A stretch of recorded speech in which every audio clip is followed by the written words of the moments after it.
इस सृष्टि की महान आत्माएं हमारे इस कैंपस में आई हैं, मुझे ऐसी गुड फीलिंग हो रही है। आप सभी नो डाउट महान हैं। आपको ये स्वीकार करना है। आज हम भगवान की संतान हैं।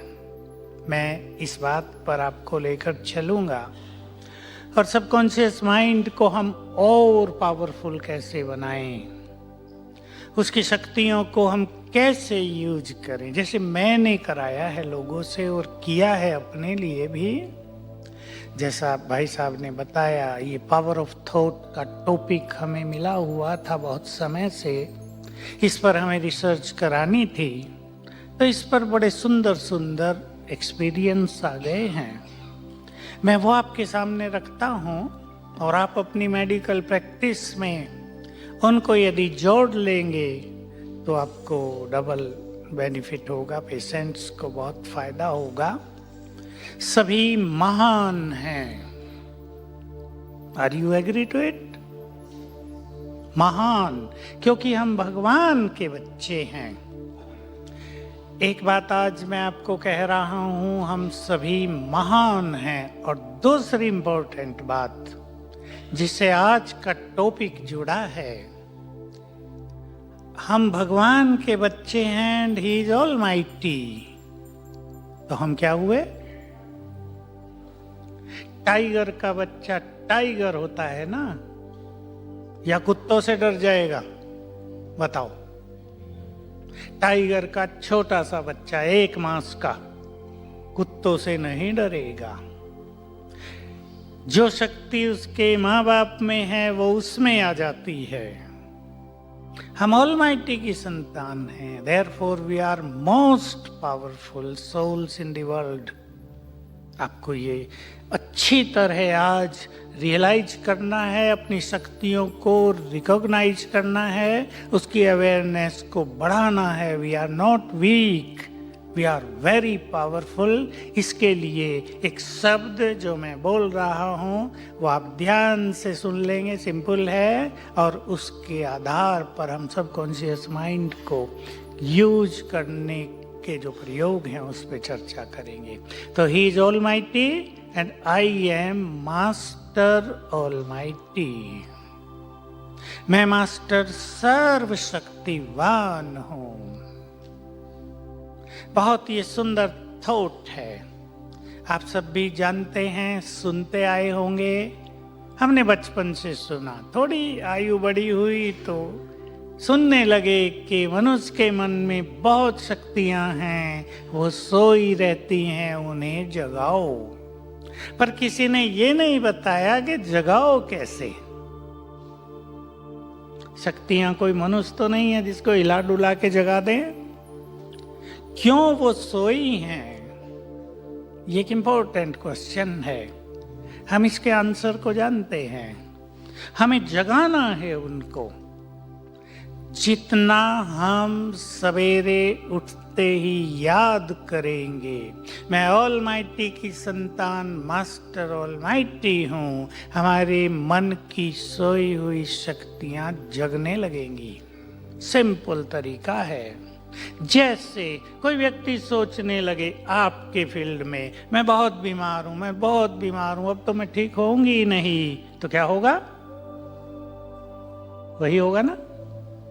और आप उसे कॉन्फिडेंट कर दें कि नहीं, बस तुम हमारे पास आ गए हो, अभी तुम्हें ठीक होना ही है बहुत जल्दी, ये बीमारी गई की गई, तो देखो उसके विचार से उसकी शक्तियां जग जाएंगी ना। उसमें खुशी, एक एनर्जी, एक होप पैदा हो जाएगी। तो हम मास्टर सर्वशक्तिवान हैं। मैंने इसके हजारों प्रयोग तो खुद ही कराए होंगे, पर लाखों लोगों ने किए हैं, जिससे बहुत सुंदर सुंदर अनुभव हैं। मैं थोड़े थोड़े आपके सामने रखूंगा। शक्तियां, पावर। देखिए, 2 शब्द हैं शक्ति के लिए, पावर और माइट। ये जो स्पिरिचुअल शक्ति है इसको माइट कहते हैं, इसलिए गॉड को ऑल माइटी, कभी ऑल पावरफुल भी कह देते हैं। पावर तो इस संसार में बहुत सारी चीज़ों को भी कहते हैं। इलेक्ट्रिसिटी भी एक पावर है, एटॉमिक एनर्जी भी एक पावर है, ये संसार की चीज़ें हैं। तो हम बहुत शक्तिशाली हैं। अब पहली बात, शक्तियों का वास मन है। यहाँ आपको शायद बताया जा रहा होगा, मैं तो सब कुछ नहीं सुन रहा हूँ। माइंड, इंटेलेक्ट एंड ब्रेन, ये 3 शक्तियाँ हैं। माइंड एंड इंटेलेक्ट वो आत्मा से रिलेटेड हैं, और ब्रेन तो आप जानते ही हैं, शरीर की मुख्य शक्ति। तो ये शक्ति जिसे माइट कहते हैं, ये हमारे मन में वास करती है, और इसका 90% हिस्सा सबकॉन्शियस माइंड में रहता है। 90%, 10% कॉन्शियस माइंड में है केवल। कॉन्शियस माइंड ये माइंड जिसे हम सोच रहे हैं सारा समय, और सबकॉन्शियस आधा कॉन्शियस, अर्ध चेतन माइंड जो सोचता नहीं है, उसमें सोचने की शक्ति नहीं है। कॉन्शियस माइंड के कमांड को वो स्वीकार करता है। एक इंपॉर्टेंट बात, मैं समझता हूं आप उससे एग्री जरूर होंगे। इस समय मनुष्य के मन की शक्ति बहुत कम है। जो अब से 50 साल पहले थी वो अब नहीं है। जो 100 साल पहले थी, 500 साल पहले थी, उससे तो बहुत कम हो गई है। आत्मा के ज्ञान में आपने शायद एक बात सुनी हो, या पहले लेसन में वो नहीं सुनाई जाती। जब हम इस संसार में आए, हमारी डिग्री 100 थी, डिग्री ऑफ पावर। हम उसको यूज करते आए हैं। अब वो 10 डिग्री पर आ गई है, किसी की 8, किसी की 5 भी रह गई है। इसलिए आप देखते होंगे आजकल मनुष्य आपके पास कंप्लेंट लेकर आते हैं कि हम बहुत सोचते हैं, हम निगेटिव सोचते हैं, हम अपने माइंड को कंट्रोल नहीं कर पा रहे हैं। एक विचार अगर आ गया वो चलता ही रहता है, क्योंकि माइंड बहुत वीक हो चुका है। इसलिए ब्रेन भी वीक है। एक ये इम्पोर्टेंट चीज, मैं आपको एक दूसरी चीज पर भी ले चलूंगा, जो मैं आप सभी महान आत्माओं से कुछ एक्सपेक्ट करूंगा। मैं नहीं, हमारा सुप्रीम फादर करेगा, करता है। Pure energy itself is healing energy. एक ऐसा भी समय आ रहा है तेजी से हमारे और आपके देखते देखते, जब दवाइयाँ काम नहीं करेंगी। अब भी बहुत डॉक्टर हमें कहते हैं कई बीमारियों में दवाई रेस्पॉन्स दे ही नहीं रही हैं, क्योंकि मनुष्य के अंदर की शक्तियां पूरी तरह नष्ट होती जा रही। तो दवाई क्या करेंगी, डॉक्टर भी क्या करेंगे?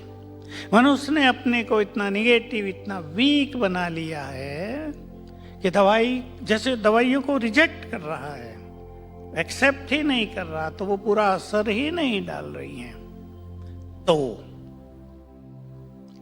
मैं कहूंगा हमें और हमारे परमपिता को ऐसे कुछ डॉक्टर्स भी चाहिए। प्लीज बी केयरफुल, जो वाइब्रेशंस के द्वारा दूसरों को हील कर सकें। आपके वाइब्रेशंस में वो आ जाए, जिस केबिन में आप बैठते हैं उसे आप वाइब्रेशंस से इतने चार्ज कर दे कि पेशेंट वहां आते ही आधा तो पहले ही ठीक हो जाए। ऐसे डॉक्टर्स की आने वाले समय में अभी बहुत आवश्यकता होगी। वो लोग करेंगे आप ये महान कार्य? करेंगे? हाथ उठाकर जरा मुझे बता दें, क्योंकि ये बहुत बड़ा चैलेंज है। ये छोटी बात हमने आपको नहीं कही। मैंने ये गॉडली वर्सन्स 1975 में सुने थे। बहुत बड़ा सीक्रेट है ये। मैं आप सबको कह दूं, मैं थोड़ी कुछ बातें ओपनली बोलता हूं अपनी सभाओं में। अब ये युग बदलने वाला है। आप सभी ने सुन लिया होगा, मैं तो मेडिकल मैन नहीं हूं, फिर भी मुझे लोग सुना देते हैं कि WHO ने कह दिया है कि 2020 से इस संसार में डिप्रेशन ही सबसे बड़ी महामारी होगी। आपने सुन लिया होगा, मैं तो एक्चुअली शुरू में ही सुन लिया था, क्योंकि हमारे एक साइंटिस्ट जो DRDO में हैं और इधर ब्रह्मा कुमार हैं, वो अमेरिका में गए थे, उधर ही कुछ साइंटिस्ट की कॉन्फ्रेंस थी, तो हैदराबाद में मुझे मिले, मैं भी एक कॉन्फ्रेंस में था। उन्होंने मुझे बताया कि आपको पता है ये अभी अभी कह दिया है WHO ने। पहले कहा था कैंसर बहुत बड़ी महामारी होगी, वो हो रही है। उससे पहले कहा था हार्ट डिजीज बहुत फैल जाएंगी, वो भी हो रही है। डायबिटीज सब फैल रही हैं। लेकिन आप सोचो, कल मुझे आप में से एक अच्छे डॉक्टर ने बताया कि 70% लोग डिप्रेशन की ओर बढ़ेंगे 2020 से, और 75% रात को सोएंगे नहीं, इंसोम्निया के पेशेंट बन जाएंगे। तो ये ऐसी चीजें हैं, आप सब बीइंग इन मेडिकल प्रोफेशन जानते हैं, इनकी दवाई नहीं होती। क्या मैंने ठीक कहा? शायद कई आप में से इस बात से एग्री ना हो, पर यह सत्य है कि मानसिक रोगों की दवाइयां नहीं होती। क्यों? क्योंकि रोग मन में हैं। आप ब्रेन को ट्रीटमेंट दे रहे हैं, थोड़ा एनर्जेटिक कर देते हैं, लगता है मनुष्य को कि वो ठीक हो गया। मेरे पास भी बहुत पेशेंट्स आते हैं, मैं भी एक तरह से आपकी तरह डॉक्टर बन गया हूँ आजकल, बिना पढ़ा लिखा डॉक्टर, लेकिन काम बहुत अच्छे होने लगे।